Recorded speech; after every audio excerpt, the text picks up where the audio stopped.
मेरा प्यारा देशवासीहरू नमस्कार। मन की बातको यो 91औं एपिसोड हो।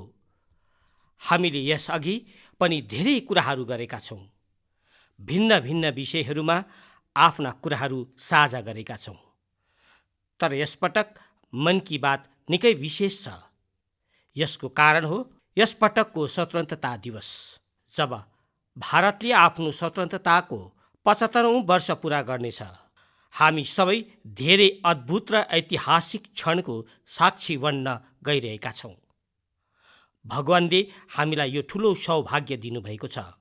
तपाईँ पनि सोच्नुहोस्, हामी दासत्वको समयमा जन्मेका भए तब आजको दिनको कल्पना हाम्रो लागि कस्तो हुन्थ्यो। दासत्वको मुक्तिको त्यो पीडा, पराधीनताको बन्धनबाट स्वतन्त्रताको छटपटी कति ठुलो रह्यो होला।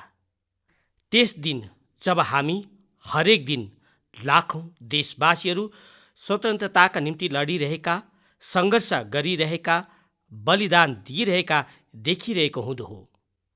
जब हामी हरेक बिहान यो सपना बोकेर जागिरहेको हुँदो हो कि मेरो हिन्दुस्तान कहिले स्वतन्त्र हुनेछ, अनि हुन सक्छ हाम्रो जीवनमा त्यस्तो दिन पनि आउँदो हो जब वन्दे मातरम र भारत माताको जय बोल्दा हामी आउँदो पुस्ताका लागि आफ्नो जीवन समर्पित गरिदिँदा हौँ, युवा अवस्था बिताइदिँदा हुन्। साथीहरू, 31 जुलाई अर्थात् आजको दिन हामी सबै देशवासीहरू शहीद उधम सिंहजीको बलिदानलाई नमन गर्दछौँ। म यस्ता अन्य सबै महान क्रान्तिकारीहरूलाई आफ्नो विनम्र श्रद्धाञ्जली अर्पण गर्दछु, जसले देशका लागि आफ्नो सर्वस्व अर्पण गरिदिए। साथीहरू, मलाई यो देखेर धेरै खुसी लाग्दछ कि आजादीको अमृत महोत्सवले एउटा जन आन्दोलनको रूप लिइरहेको छ। सबै क्षेत्र र समाजका हरेक तहका मानिसहरू यससँग सम्बन्धित विभिन्न कार्यक्रमहरूमा सहभागी भइरहेका छन्। यस्तै एउटा कार्यक्रम यस महिनाको सुरुमा मेघालयमा भएको थियो। मेघालयको बहादुर योद्धा यू टिरोत सिंहजीको पुण्यतिथिमा मानिसहरूले उहाँलाई सम्झे। टिरोत सिंहजीले खासी हिल्समाथि नियन्त्रण गर्ने र त्यहाँको संस्कृतिमाथि आक्रमण गर्ने ब्रिटिस षड्यन्त्रको कडा विरोध गरेका थिए।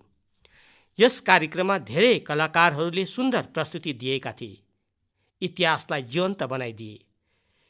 यसमा एक कार्निभलको पनि आयोजना गरिएको थियो, जसमा मेघालयको महान संस्कृतिलाई धेरै सुन्दर ढङ्गले दर्शाएको थियो। आजभन्दा केही साता अघि कर्नाटकमा अमृता भारती कन्नडार्थी नामको एउटा अनौठो अभियान पनि सुरु गरिएको थियो, जसमा राज्यका 75 स्थानहरूमा आजादीको अमृत महोत्सव सम्बन्धित भव्य कार्यक्रम आयोजना गरिएको थियो। यसमा कर्नाटकका महान स्वतन्त्रता सेनानीहरूलाई सम्झना गर्न साथै स्थानीय साहित्यिक उपलब्धिहरूलाई पनि अघि ल्याउने प्रयास गरिएको थियो। साथीहरू, यसै जुलाईमा नै एक धेरै रोचक प्रयास गरिएको छ, जसको नाम हो आजादीको रेलगाडी र रेलवे स्टेसन। यस प्रयासको लक्ष्य हो कि जनताले स्वतन्त्रता सङ्ग्राममा भारतीय रेलको भूमिका थाहा पाउन्। देशमा यस्ता धेरै रेलवे स्टेसनहरू छन् जो स्वतन्त्रता आन्दोलनको इतिहाससँग जोडिएका छन्। तपाईँ पनि यी रेलवे स्टेसनहरूको बारेमा जानेर छक्क पर्नुहुनेछ। झारखण्डको गोमो जङ्सन अब आधिकारिक रूपमा नेताजी सुभाष चन्द्र बोस जङ्सन गोमो भनेर चिनिन्छ। थाहा छ कि वास्तवमा यसै स्टेसनमा नेताजी सुभाष चन्द्र बोस कालका मेलमा चढेर ब्रिटिस अफिसरहरूलाई छक्काउन सफल भएका थिए। तपाईँ सबैले लखनऊ नजिकैको काकोरी रेलवे स्टेसनको नाम पनि अवश्य सुन्नुभएको होला। यस स्टेसनसँग रामप्रसाद बिस्मिल अनि अशफाक उल्लाह खान जस्ता वीरहरूको नाम जोडिएको छ। यहाँ ट्रेनमा गइरहेका अङ्ग्रेजहरूको ढिकुटी लुटेर वीर क्रान्तिकारीहरूले अङ्ग्रेजहरूलाई आफ्नो शक्तिको परिचय दिएका थिए। तपाईँ कुनै बेला तमिलनाडुका मानिसहरूसँग बात गर्नुभयो भने तपाईँलाई थुथुकुडी जिल्लाको वान्ची मणियाच्छी जङ्सनको बारेमा जान्न पाउनुहुनेछ। यो स्टेसन तमिल स्वतन्त्रता सेनानी वान्चीनाथनज्यूको नाममा छ। यो त्यही स्थान हो जहाँ 25 सालको युवा वान्चीले ब्रिटिस कलेक्टरलाई उसले गरेको कामको सजाय दिएको थियो। साथीहरू, यो लिस्ट धेरै लामो छ। देशभरिका 24 राज्यहरूमा फैलिएको यस्तो 75 रेलवे स्टेसनहरूलाई चिन्हित गरिएको छ। यी 75 स्टेसनहरूलाई धेरै सुन्दरतापूर्वक सजाइरहेको छ। यसमा धेरै प्रकारका कार्यक्रमहरूको पनि आयोजना भइरहेको छ। तपाईँ पनि समय निकालेर आफ्नो नजिकको यस्तो ऐतिहासिक स्टेसनमा अवश्य जानुपर्नेछ। तपाईँलाई स्वतन्त्रता आन्दोलनको यस्तो इतिहासको बारेमा विस्तारपूर्वक थाहा लाग्नेछ, जुन कुरासँग तपाईँ अनभिज्ञ हुनुहुन्थ्यो। म छेउछाउको स्कुलका विद्यार्थीहरूसँग आग्रह गर्दछु, टिचर्सहरूसँग आग्रह गर्दछु कि आफ्नो स्कुलका सासाना नानीहरूलाई लिएर अवश्य स्टेसनमा जानुहोस् अनि पुरा घटनाक्रम ती नानीहरूलाई सुनाउनुहोस्, बुझाउनुहोस्। मेरा प्यारा देशवासीहरू, आजादीको अमृत महोत्सव अन्तर्गत 13 देखि 15 अगस्तसम्म एउटा स्पेसल मुभमेन्ट हर घर तिरङ्गा आयोजना गरिरहेको छ। यस मुभमेन्टको अंश बनेर 13 देखि 15 अगस्तसम्म तपाईँ आफ्नो घरमा तिरङ्गा अवश्य फहराउनुहोस् अथवा त्यो आफ्नो घरमा लगाउनुहोस्। तिरङ्गाले हामीलाई एक बनाउँछ, हामीलाई देशका लागि केही गर्न प्रेरित गर्छ। मेरो एउटा सुझाव यो पनि छ कि 2 अगस्तदेखि 15 अगस्तसम्म हामी सबै आफ्नो सोसियल मिडिया प्रोफाइल पिक्चरमा तिरङ्गा लगाउन सक्छौँ। त्यसै त के तपाईँलाई थाहा छ 2 अगस्त हाम्रो तिरङ्गासँग एक विशेष सम्बन्ध पनि छ। यस दिन पिङ्गली वेङ्कैयाज्यूको जन्म जयन्ती पनि हो, जसले हाम्रो राष्ट्रिय झन्डाको डिजाइन गरेका थिए। म उहाँलाई आदरपूर्वक श्रद्धाञ्जली अर्पित गर्दछु। हाम्रो राष्ट्रिय झन्डाको बारेमा कुरा गर्दा गर्दै म महान क्रान्तिकारी म्याडम कामालाई पनि सम्झना गर्दछु। तिरङ्गाको आकार दिनुमा उहाँको भूमिका अत्यन्त महत्त्वपूर्ण रहेको छ। साथीहरू, आजादीको अमृत महोत्सवमा भइरहेका यी सबै आयोजनाहरूमा सबैभन्दा ठुलो सन्देश यही हो कि हामी सबै देशवासी आफ्नो कर्तव्य पुरा निष्ठासँग पालन गरौँ। तब मात्रै हामी ती अनगिन्ती स्वतन्त्रता सेनानीहरूको सपना पुरा गर्न सक्छौँ, उनीहरूको सपनाको भारत बनाउन सक्छौँ। त्यसैले हाम्रो आउँदो 25 सालको अमृतकाल प्रत्येक देशवासीका लागि कर्तव्यकाल जस्तै हो। देशलाई स्वतन्त्र गराउने हाम्रा वीर सेनानीहरूले हामीलाई यो जिम्मेवारी दिएर गए अनि हामीले यसलाई पूर्ण रूपमा निभाउनु पर्दछ। मेरा प्यारा देशवासीहरू, कोरोनाको विरुद्ध हामी देशवासीहरूको लडाईँ अहिले पनि निरन्तर छ। पुरै संसार आज पनि जुझिरहेको छ। होलिस्टिक हेल्थ केयरमा मानिसहरूको बढिरहेको रुचिले यसमा सबैलाई धेरै सहयोग गर्यो। हामी सबै जान्दछौँ कि यसमा भारतीय पारम्परिक पद्धतिहरू कति उपयोगी छन्। कोरोनाको विरुद्ध लडाइँमा आयुषले त वैश्विक स्तरमा महत्त्वपूर्ण भूमिका निभाएको छ। विश्वभरमा आयुर्वेद अनि भारतीय औषधिहरूप्रति आकर्षण बढिरहेको छ। यो एउटा ठुलो कारण हो कि आयुष एक्सपर्ट्समा रेकर्ड तीव्रता आएको छ। अनि यो पनि धेरै सुखद हो कि यस क्षेत्रमा धेरै नयाँ स्टार्टअप्स पनि अघि आइरहेका छन्।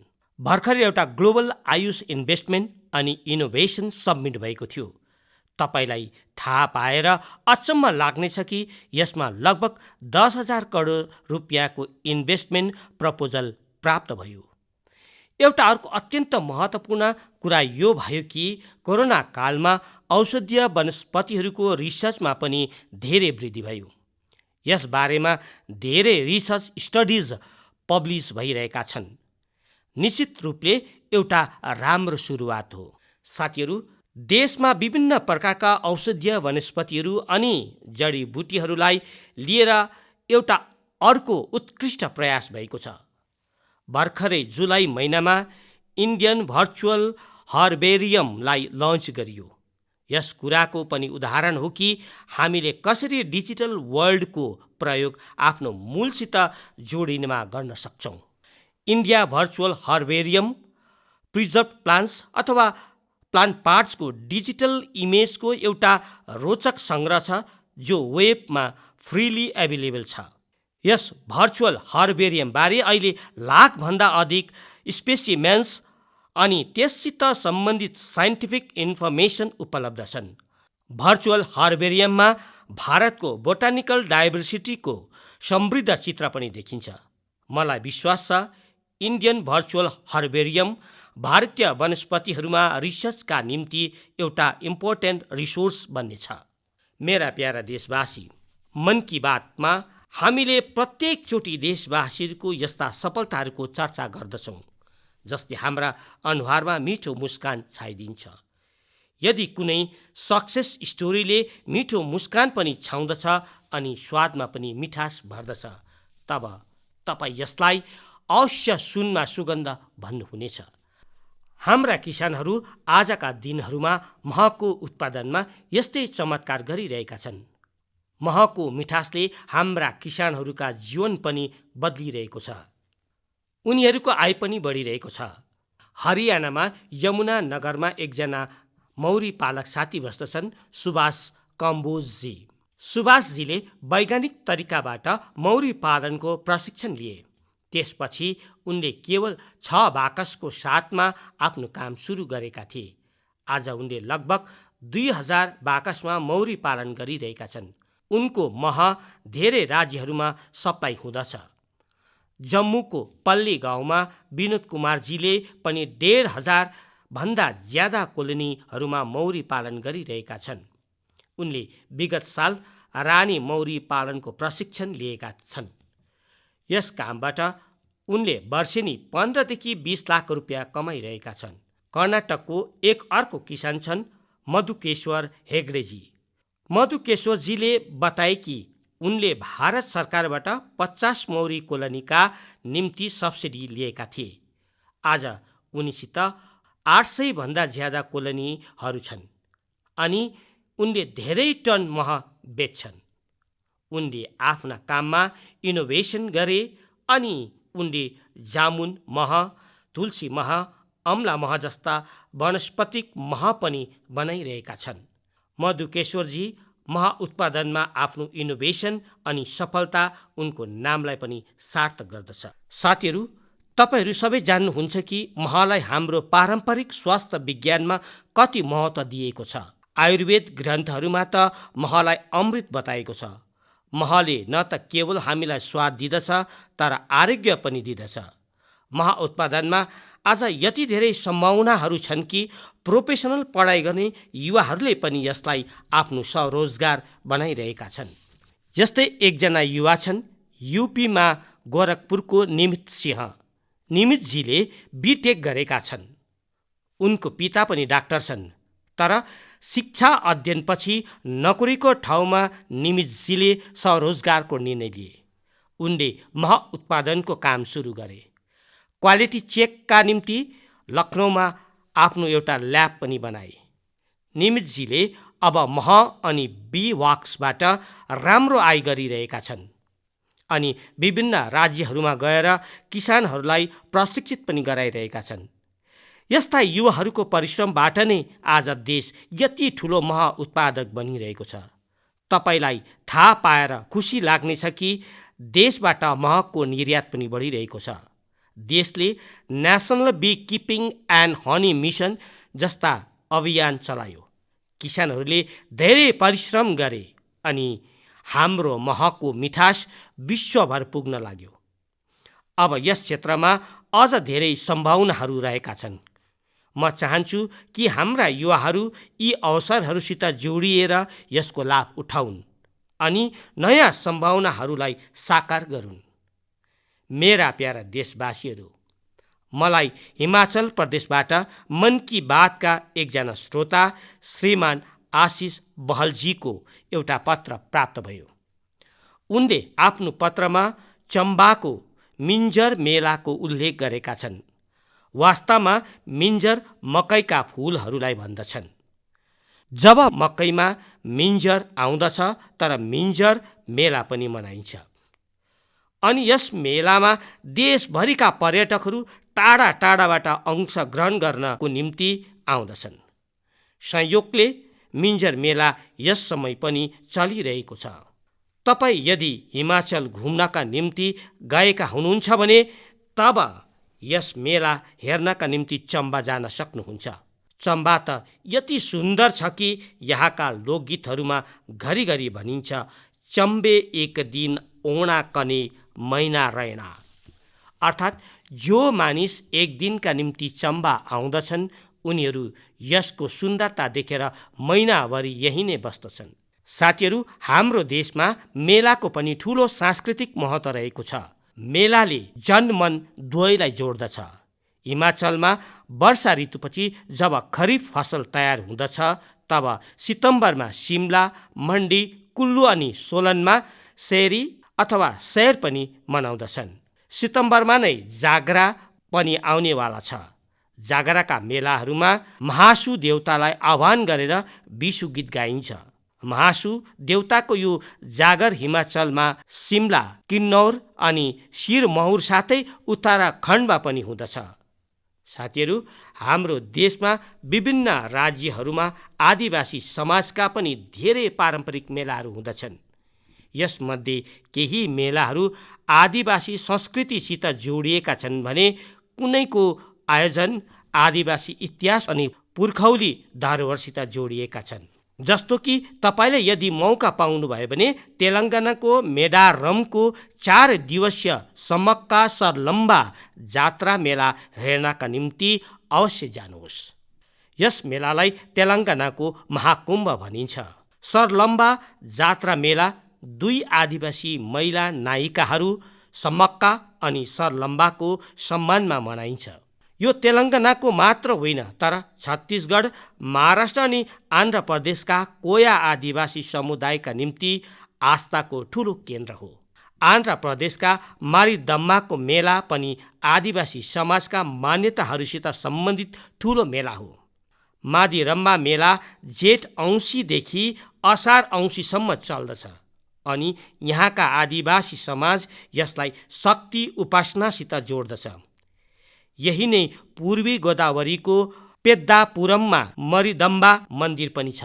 यसरी नै राजस्थानमा गरासिया जनजातिका मानिसहरू वैशाख शुक्ल चतुर्दशीमा सियावाका मेला अथवा मनक्खाम रो मेला आयोजना गर्दछन्। छत्तिसगढमा बस्तरको नारायणपुरको मावली मेला पनि धेरै महत्त्वपूर्ण हुँदछ। छेउमा मध्य प्रदेशको भगोरिया मेला पनि धेरै प्रसिद्ध छ। भनिन्छ कि भगोरिया मेलाको सुरु राजा भोजको समयमा भएको थियो। त्यति बेला भिल राजा कासुमारा अनि बालुनले आफ्ना राजधानीमा पहिलोचोटि यो आयोजना गरेका थिए। त्यहीँदेखि नै आजसम्म यी मेलाहरू उति नै उत्साहपूर्वक मनाउँदै आएका छन्। यसरी नै गुजरातमा तरणेतर अनि माधवपुर जस्ता धेरै मेलाहरू धेरै प्रसिद्ध छन्। मेलाहरू आफैमा हाम्रो समाज जीवनको ऊर्जाको निकै ठुलो स्रोत हुँदछन्। तपाईँको नजिकमा पनि यस्तै केही मेलाहरू हुँदछन् होला। आधुनिक समयमा समाजका यी पुराना रीतिहरू एक भारत श्रेष्ठ भारतको भावनालाई बलियो बनाउनका निम्ति धेरै आवश्यक छ। हाम्रा युवाहरूले योसित अवश्य सम्बन्ध राख्न पर्नेछ अनि तपाईँ जहिले पनि यस्ता मेलाहरूमा जानुहुनेछ त्यहाँका चित्रहरू सोसियल मिडियामा पनि सेयर गर्नुहोला। तपाईँ चाहनुहुन्छ भने कुनै विशेष ह्यासट्याग पनि प्रयोग गर्न सक्नुहुनेछ। यसले यी मेलाहरूका बारेमा अन्य मानिसहरूले थाहा पाउनेछन्। तपाईँ कल्चर मिनिस्ट्रीको वेबसाइटमा पनि चित्रहरू अपलोड गर्न सक्नुहुनेछ। आगामी केही दिनमा कल्चर मिनिस्ट्रीले एउटा कम्पिटिसन पनि सुरु गर्न गइरहेको छ जहाँ मेलाहरूका सबभन्दा राम्रा चित्रहरू पठाउनेलाई पुरस्कार पनि दिइनेछ। तब फेरि ढिलो नगर्नुहोस्, मेलाहरूमा घुम्नुहोस्, त्यहाँका चित्रहरू साझा गर्नुहोस् अनि हुनसक्छ तपाईँलाई यसको पुरस्कार पनि प्राप्त हुनेछ। मेरा प्यारा देशवासीहरू, तपाईँलाई थाहा होला मन की बातको एउटा एपिसोडमा मैले भनेको थिएँ कि भारतसित टोइज एक्सपोर्टमा पावर हाउस बन्ने पुरा क्षमता छ। मैले स्पोर्ट्स अनि गेम्समा भारतको समृद्ध धरोहरको विशेष रूपले चर्चा गरेको थिएँ। भारतका स्थानीय खेलौनाहरू परम्परा अनि प्रकृति दुवैको अनुरूप हुँदछन्। इको फ्रेन्डली हुँदछन्। म आज तपाईहरूसित भारतीय खेलौनाहरूको सफलतालाई सेयर गर्न चाहन्छु। हाम्रा यङ स्टार्स, स्टार्टअप्स अनि एन्टरप्रेन्योर्सको सहायताले हाम्रा टोय इन्डस्ट्रीले जे गरेर देखाए, जुन सफलताहरू हासिल गरे त्यसको कसैले कल्पना पनि गरेका थिएनन् होला। आज जब भारतीय खेलौनाहरूको कुरा हुँदछ तब सबैतिर भोकल फर लोकलको नै आवाज सुनिन्छन्। तपाईलाई यो जानेर पनि राम्रो लाग्नेछ कि भारतमा अब विदेशबाट आउने खेलौनाहरूको सङ्ख्या लगातार कम्ती भइरहेको छ। पहिले जहाँ 3000 करोड रुपियाँभन्दा ज्यादाको खेलौना बाहिरबाट आउँथे, त्यही अब यसको आयात 70% घटेको छ। अनि खुसीको कुरा यो छ कि यसै समय भारतले 2600 करोड रुपियाँभन्दा धेरैको खेलौनाहरू विदेशमा निर्यात गरेको छ। जबकि पहिले 300-400 करोड रुपियाँको खेलौना नै भारतदेखि बाहिर जाँदथ्यो। अनि तपाईँ त जान्नुहुन्छ नै कि यी सब कोरोना कालमा भयो। भारतको टोय सेक्टरले आफैलाई ट्रान्सफर्म गरेर देखाइदियो। इन्डियन म्यानुफ्याक्चरर्स अब इन्डियन माइथोलोजी, हिस्ट्री अनि कल्चरमा आधारित खेलौनाहरू बनाइरहेका छन्। देशमा ठाउँ ठाउँमा खेलौनाहरूको जुन क्लस्टर्स छन्, खेलौना बनाउनेहरू जो सासाना उद्यमीहरू छन्, उनीहरूलाई यसको ठुलो लाभ भइरहेको छ। यी सासाना उद्यमीहरूले बनाएका खेलौनाहरू अब विश्वभरमा गइरहेका छन्।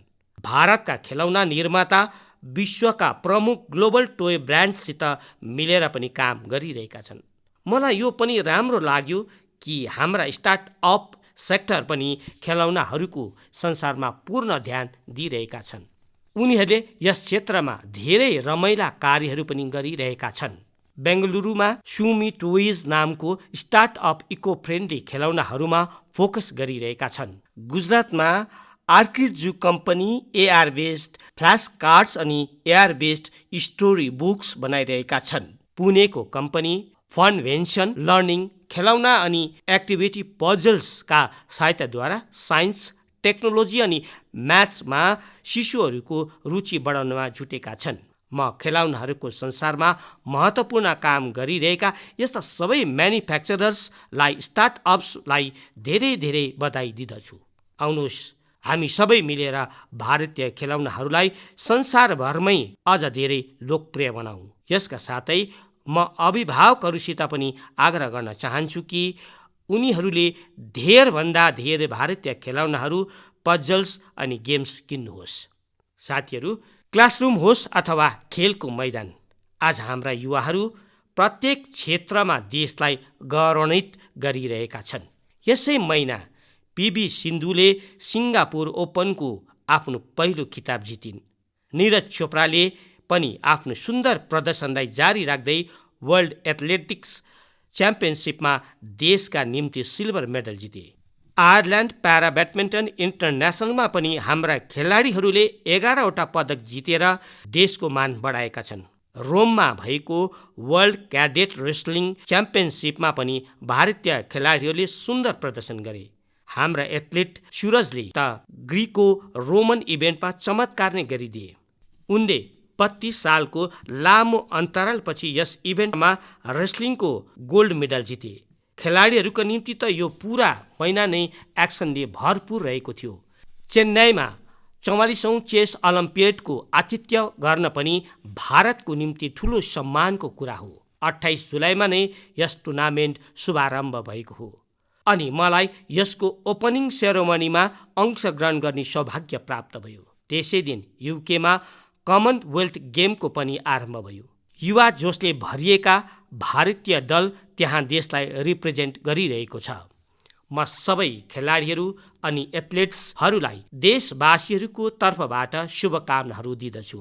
मलाई यस कुरोको पनि हर्ष छ कि Bharat FIFA under 17 women's world कपको पनि आतिथ्य गर्न गइरहेको छ।